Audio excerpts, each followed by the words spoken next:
Episode. आज की episode थोड़ी सी छोटी होगी बाकी एपिसोड से। आज हम बात करेंगे जनरली एंटाइटलमेंट के बारे में।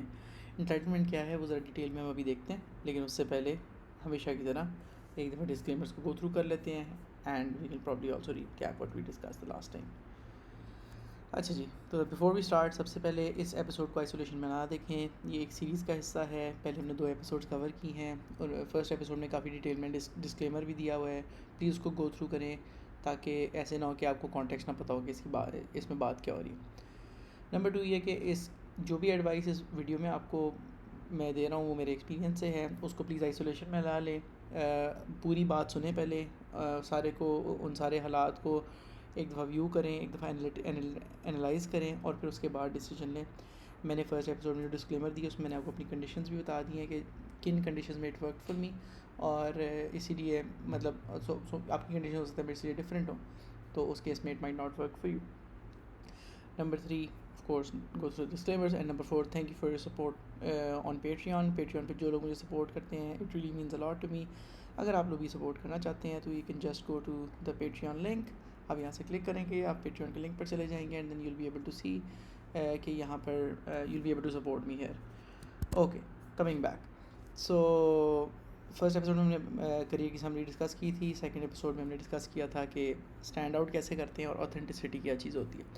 थर्ड एपिसोड का हमारा जो टॉपिक है वो है एंटाइटलमेंट। सो एंटाइटलमेंट क्या चीज़ होती है। आज की एपिसोड वैसे रिलेटिवली छोटी होगी पिछली एपिसोड से। पहले बात कर लेते हैं एंटाइटलमेंट पे। So okay, just give me a moment, float on top. Okay, अच्छा जी, एंटाइटलमेंट बेसिकली एक ऐसी फीलिंग या एक ऐसा एटीट्यूड होता है आपका लाइफ की तरफ या किसी भी चीज़ की तरफ जिससे आपको लगता है कि आप बाय डिफ़ॉल्ट कोई चीज़ डिज़र्व करते हैं। एंटाइटलमेंट की एग्जांपल क्या है कि जी फॉर एग्ज़ाम्पल मैंने अच्छे स्कूल में दाखिला ले लिया और अब उनका काम है आगे मुझे पढ़ाना और मुझे सक्सेसफुल करना और मेरी पढ़ाई में जो भी सक्सेस होनी है। अगर मैं सक्सेसफुल नहीं होता उसमें तो ये स्कूल की गलती है, ये मेरी कोई गलती नहीं है। कोई और एग्जांपल क्या हो सकती है। लेट्स से मैंने एक जी क्रिकेट एकेडमी में किसी में दाखिला ले लिया और वहाँ के कोचेज़ ही इतने अच्छे नहीं हैं, वो कभी मुझे चांस ही नहीं देते। मुझे चांस देंगे तो फिर मैं इम्प्रूव करूँगा या अपने आप को प्रूव करूँगा। तो जी क्योंकि वो कोचेज़ फारिग हैं इसीलिए मैं लाइफ में सक्सीड नहीं कर सका या मैं बेहतर क्रिकेटर नहीं बन सका। Same goes for university as well. University पे भी आप ये चीज़ अप्लाई कर सकते हैं कि जी मैंने यूनिवर्सिटी में दाखिला ले लिया, हम इतनी फ़ीस देते हैं यूनिवर्सिटी को, अब उन लोगों का काम है कि वो मुझे चीज़ें सिखाएं, मेरा कोई काम नहीं है, मैंने अपना काम कर लिया है जो यहाँ तक था। तो बेसिकली एंटाइटलमेंट वो चीज़ है जिससे आपको ऐसे फ़ील होता है कि आप ये चीज़ डिज़र्व करते हैं by default just because of existing. तो ये बेसिकली एंटाइटलमेंट की डेफिनेशन है। सो सबसे पहले मैं आपको न्यूज़ फ्लैश दे दूँ कि nobody in this world Os you anything. इस ज़िंदगी में आपके इवन इंक्लूडिंग योर पेरेंट्स, आप जहाँ कहीं भी हैं दुनिया में, अगर आपके साथ कोई इंसान कोई चीज़ अच्छी कर रहा है, अगर आपके साथ कोई बंदा कोई फेवर कर रहा है, कोई आपको कुछ हेल्प कर रहा है, वो by default they don't owe you anything. वो अगर आपके साथ कर रहे हैं तो ये उनकी अच्छाई है, और अगर आपके ऊपर वो ये चीज़ कर रहे हैं तो आपको उसका शुक्रगुज़ार होना चाहिए, बजाय इसके कि आप उनको इस तरह ब्लेम करें कि जी you are not doing good enough या यू शुड डू मोर। ये चीज़ आपके पेरेंट्स पे भी अप्लाई होती है। अगर आपके पेरेंट्स ने आपको बचपन से पाल पोस के बड़ा किया है, आपको पढ़ाया है अच्छे स्कूलों में या एवरेज स्कूलों में, जैसे मर्ज़ी, सो ये उनका एहसान है आपके ऊपर, you should take it as that. Same goes for your colleges and then your universities. तो दैट इज़, ये सबसे पहले मैं ये बात क्लियर कर देना चाहता हूँ आपको कि अपने ज़हन में आप एक दफ़ा अगर आप एंटाइटल लाइफ में कभी पहले फ़ील करते थे तो इस चीज़ को बिल्कुल साइड पे कर दें। दुनिया में कोई भी बंदा किसी बंदे को कोई चीज़ ओ नहीं करता। किसी की ज़िम्मेदारी नहीं है आपके प्रॉब्लम सॉल्व करना या आपको कोई चीज़ सिखाना या आपको बेहतर बताना या आपको एडवाइस देना, एट्सेट्रा एट्सेट्रा। सो एंटाइटलमेंट का जो रूट कॉज़, जो मेरी लिमिटेड रिसर्च से जो रूट कॉज़ मुझे समझ में आई है वो ये होता है कि बचपन से ना कुछ लोगों को या कुछ बच्चों को बचपन से ये कहा जाता है कि जी तुम बहुत स्पेशल हो या फिर तुम बहुत एक्स्ट्रॉर्डनरी हो। और मतलब हो सकता है आप एक्स्ट्रॉर्डनरी हो सकता है आप अपने पीयर्स में से सबसे ज़्यादा शार्प हों, आप पीयर्स में से सबसे ज़्यादा लेट से तेज़ दौड़ते हों या अपने पीयर्स में सबसे ज़्यादा फिज़िकली स्ट्रॉन्ग हो आप, ठीक है। तो हो सकता है आप अपने पीयर्स में स्पेशल हों, लेकिन some parents kind of overdo it, और उससे ऐसे होता है कि कि उन बच्चों को अपने इर्द गिर्द ना एक एंटाइटलमेंट की एयर फील होने लग जाती है। ये उन केसेस में भी होता है जहाँ पे अगर आपके पेरेंट्स ने आपको बहुत ज़्यादा प्रोटेक्टेड रखा है। अब इसका ये मतलब नहीं है पेरेंट्स ने जान के आपके साथ ऐसे किया, लेकिन उन्होंने अपनी अच्छी इंटेंशन से ही किया है, उनकी नीयत बिल्कुल सही थी, लेकिन you as a person have become entitled because your parents and friends and family से कि जी आई तो आप स्पेशल हैं और जी we are happy to give you special treatment.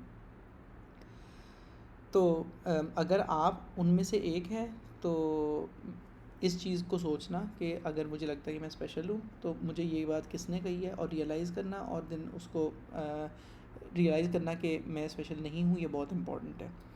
सो हाँ, I think this sums up the special part. So however you are, आपको चाहे जिस मर्ज़ी ने कहा है कि आप बहुत स्पेशल हैं, आपकी क्या बात है, तो ऐसे नहीं है। ज़िंदगी में बहुत ज़्यादा लोग बहुत ज़्यादा स्पेशल होते हैं, लेकिन उसका ये मतलब नहीं है कि आप अपने आप को एंटाइटल फील करना शुरू कर दें और आप ये समझें कि जी क्योंकि ज़िंदगी में पहले मेरे साथ चीज़ें आसानी से होती नहीं हैं, या मुझे प्रोटेक्टेड इन्वायरमेंट मिला है, या मैं लेट्स से पढ़ाई में एक्सेल करता रहूँ ईज़िली, तो आगे भी ऐसे ही होगा। आपकी ज़िंदगी में आपको लोग हमेशा मिलेंगे जो आपसे बेहतर होंगे। अगर आपको आपकी ज़िंदगी में ऐसे लोग कभी नहीं मिले जो आपसे ज़्यादा बेहतर हैं, तो इसका मतलब है कि आप you not looking hard enough. आपको ज़्यादा देखने की ज़रूरत है, क्योंकि it's not at all possible कि you are the best in I don't know the whole country even, ठीक है, इवन वो भी बहुत मुश्किल होता है। तो एक सही है इसके साथ जो आती है विच सेज़ कि if you are the smartest person in the room you are in the wrong room, तो then you need to change your room. तो अगर आपको लगता है कि आप अपने पीयर्स में सबसे स्मार्टेस्ट हैं, सबसे ज़बरदस्त हैं, तो अपने पीयर्स को चेंज करें, अपने आप पीयर्स को लेवल अप करें, ताकि आप अपने आप को चैलेंज करें and then you grow as a person. ये चीज़ अगर आप बिलीव कर लेंगे एक दफ़ा कि मैं स्पेशल नहीं हूँ और मेरे से बेहतर लोग दुनिया में और भी हैं, तो ये आपकी ग्रोथ के लिए बहुत अच्छी ट्रैजेक्टरी होगी, क्योंकि आपको रियलाइज़ होगा कि मुझे भी कुछ चीज़ें जो बेहतर करने की ज़रूरत है। अगर आप ऑन द कॉन्ट्री अगर आप ये बिलीव नहीं करेंगे, अगर आपको लगता है कि जी मैं ही अक्ल कुल हूँ, मैं ज़बरदस्त हूँ, तो आप you will never be able to grow in your life, क्योंकि ऑफ कोर्स मतलब बेस्ट से बेहतर क्या होता है।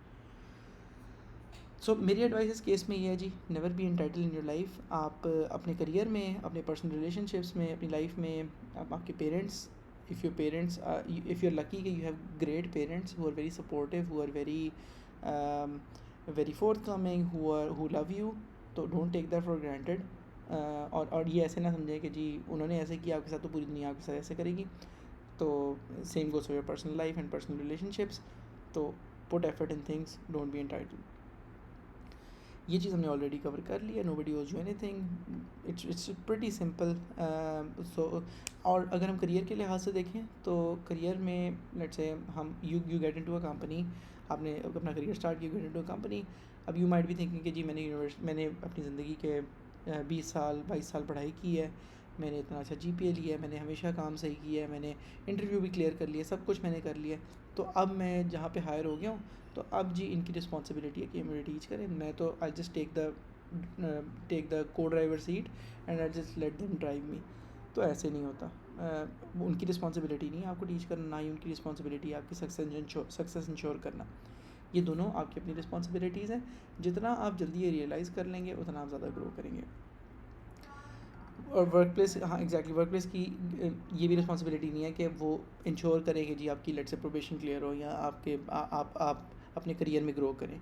अगर आप ऐसी वर्क प्लेस में काम करते हैं जहाँ पे लोग आपको पुश कर रहे हैं कि आप सक्सेसफुल हो अपनी जॉब के अंदर, या अपने आप को और अपस्किल करें, तो यूर लकी। लेकिन नॉर्मली ऐसे नहीं होता, normally you're on your own. अच्छा, सो एक और इम्पोर्टेंट चीज़ इसके अंदर ये है कि nobody will teach you everything they know because it is exhausting and not scalable. So entitlement से ही थोड़ा सा रिलेटेड ही है कि आपने अगर किसी से कोई चीज़ सीखनी है तो you will have to chase them. उसका onus of responsibility of chasing the person, यानी कि मतलब मेरा ये है कि प्यासा कुएं के पास जाता है, कुआं प्यासे के पास नहीं आता। सो इस केस में लेट्स आप करियर स्टार्ट कर रहे हैं, तो आप प्यासे हैं और कोई और बंदा कुआं है, तो आपको कुएं की तरफ जाना है।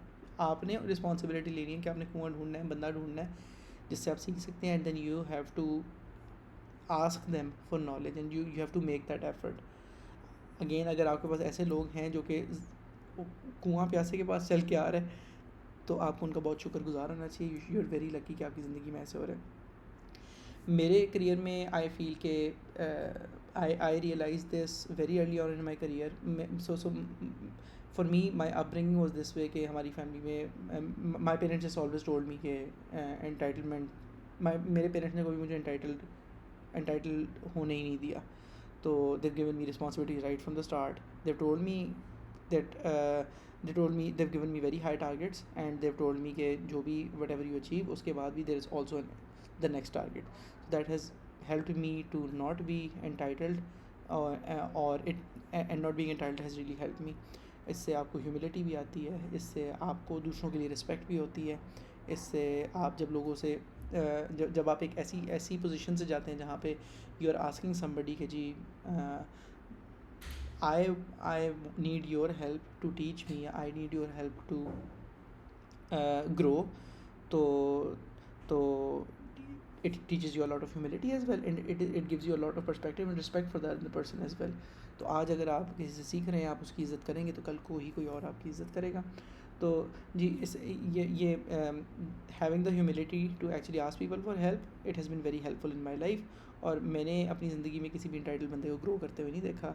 मैंने उनको वक्त के साथ साथ लोगों को चेंज होते हुए देखा कि जो पहले लगता था, जो पहले इंटाइटल फील करते थे, it took them 3 to 5 years to get out of that air of entitlement and then start learning from people. या फिर दो चीज़ें होती हैं. एक तो ये होता है कि उन्हें 3 से 5 साल लग जाते हैं ये चीज़ सीखने में कि जी हम दुनिया की ज़िम्मेदारी नहीं है, हमारे लिए अच्छा करना हमारी अपनी ज़िम्मेदारी है. या दूसरी चीज़ ये होती है कि ऐसे लोग जो होते हैं वो अपनी ही हवा में रहते हैं, एंटाइटल ही रहते हैं, and then I have not seen them grow. और वो they have their own small circle, they have their own मतलब they have a bubble around them जिसके अंदर ही वो रह जाते हैं और वो ज़्यादा ग्रो नहीं करते. तो प्लीज़ अगर आप ऐसे हैं, अगर आपके सर्कमस्टेंसेस ऐसे थे कि you become a little entitled, तो कॉन्शियसली कोशिश करें कि आप उसको अपने से दूर करें. सेकेंड लास्ट चीज़ ये इम्पॉर्टेंट है बतानी कि standing out helps if you want people to teach you. तो वो मैंने आपको सेकंड एपिसोड में बता दिया था कि स्टैंडिंग आउट कैसे करनी चाहिए. तो if you haven't seen it तो सेकंड एपिसोड में जाके देख लें. और हाँ, I think we don't need this. तो या so that's basically it for the third episode.